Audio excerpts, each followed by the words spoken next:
If you're considering going into the building business or even considering building your own home, here's a frightening thought. According to our next guest, Lyn Shaddock, there are 50,000 decisions that go into the creation of each and every building, and he should know. Lyn has had a 50-year career in the building business, working with some of the biggest names in Australian property development. As a retired developer and former chairman of listed company Growthpoint Properties, he's learnt a lot along the way and has just published a book, Property Secrets, where he shares his top tips, and he joins us now in the studio. Thank you so much for coming in.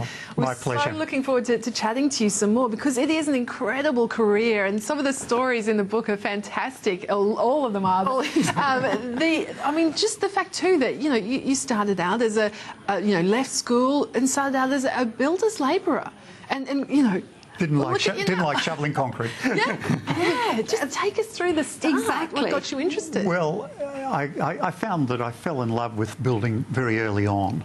I was lucky insofar as I was just on the change between direct labour and subcontracting, and I sorted out the builder's office, which was a mess, and I just had a skill at doing that, and the word got out, and I was pulled into head office to let contracts.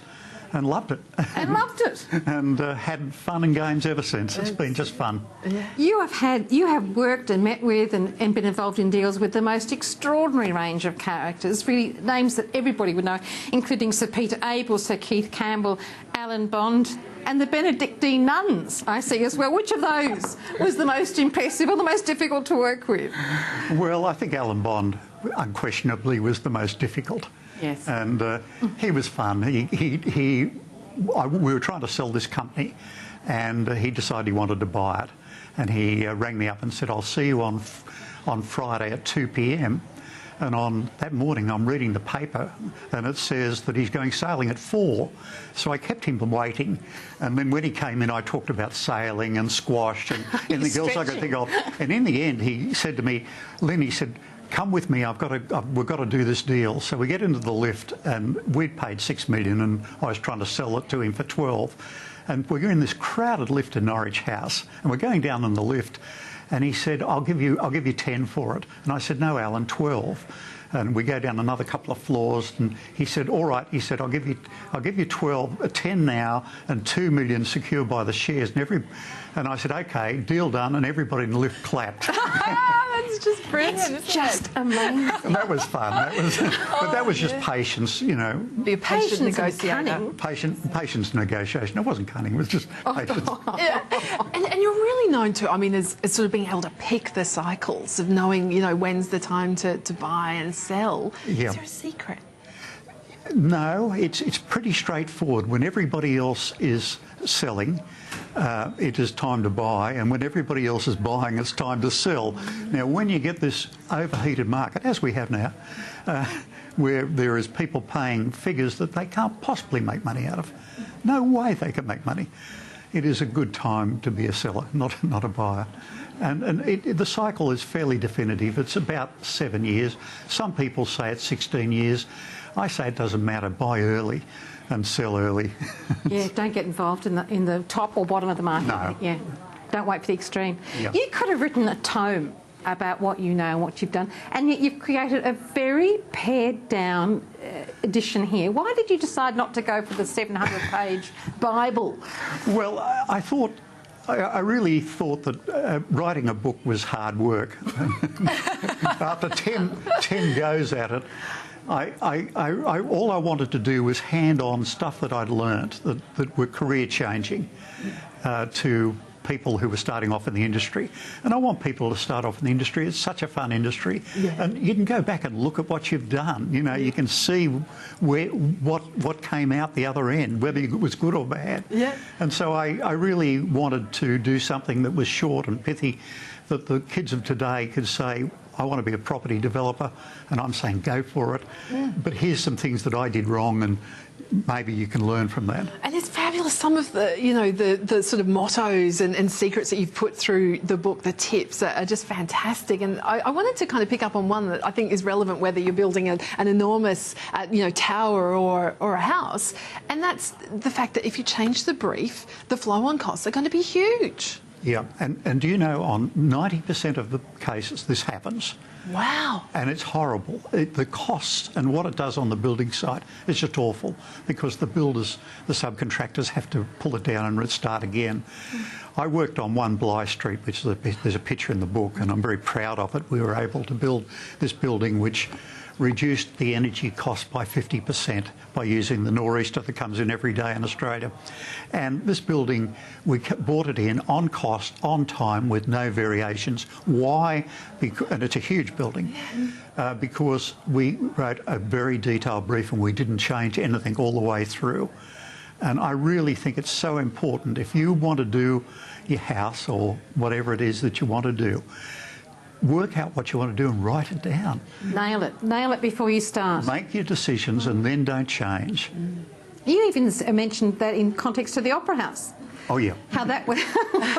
Yep, that one was a complete schnozzle from start to finish. That went horribly wrong, didn't it, for all your reasons? Yep. It was started for political reasons, and they didn't know how to build it.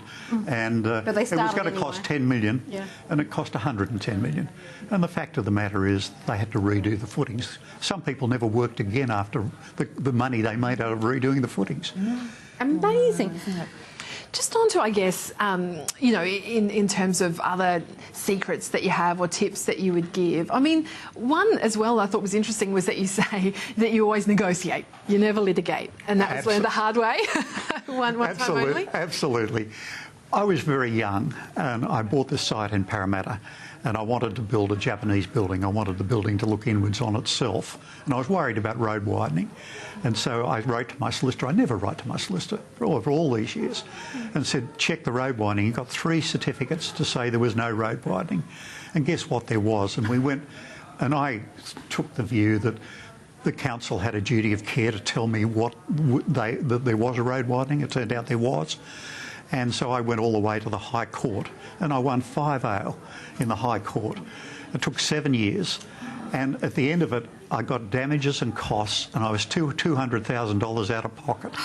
I've never been to court since. I do anything. I stalk people. I go sit in their gardens rather than litigate. I will do anything to make sure. And I have never been to court again in 35 years. So. Wow, isn't that Such a great tip. Yeah. There are ones that which I think are even funny. Well, the way you explain them are never do business with your in-laws. Oh, well, that's it's almost a given, really, isn't it? But it's a very good point to write it down, because when money's short, you tend to get together. Everyone's got a great idea. You just end up joining funds or ideals, and you had a terrible... Well, you know, I was busy doing a high-rise building at the time, and my in-law came to me and said, look, there's got this wonderful deal at Kingswood, 12-lot subdivision, faces nor'east, overlooks... no, he didn't say it overlooks. He said it's a walking distance to the station.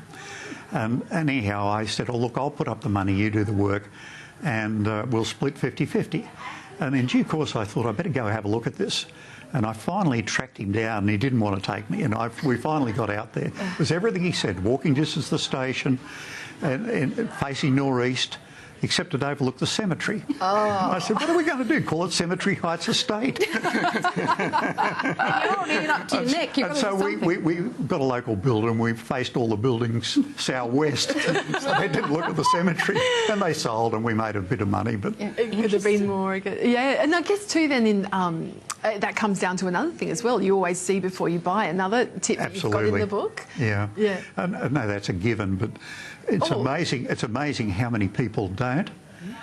Yes. And come unstuck as a consequence. Yeah. Or think it's going to be easy to get involved in a business that surrounds their passion. Yours was squash. I guess it's the same as if I wanted to go and buy a golf course. You're saying this is a really bad idea to ruin your game.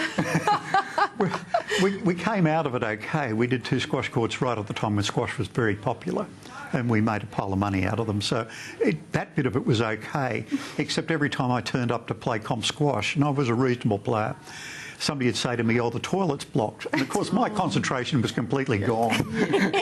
Ruined your game. So I never did that again. Yeah, that's it. And I guess, too, I mean, another sort of running theme as well is you dream big and you think big and you ask big.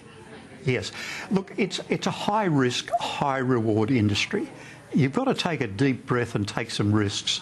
So, you know, it's not without its risks. And when interest rates were at 19%, I'm sitting there not sleeping at night thinking, what have I done? I'm back to shoveling concrete. and the fact of the matter is you do have to take risks, but take risks when the cycle's right. That's great. I was very pleased with Growth Point, where we took a lot of risks after the GFC, and we made 18.6% for 5 years return for our shareholders. You know, that was the increase in the value of the shares and the dividends. Now, your lovely book. Where can people buy Property Secrets, A Path to Profitable Property? Where is it available? Well, we have a website, www.lynshaddockpropertysecrets.com.au, and you can either buy on Amazon or buy on Kindle.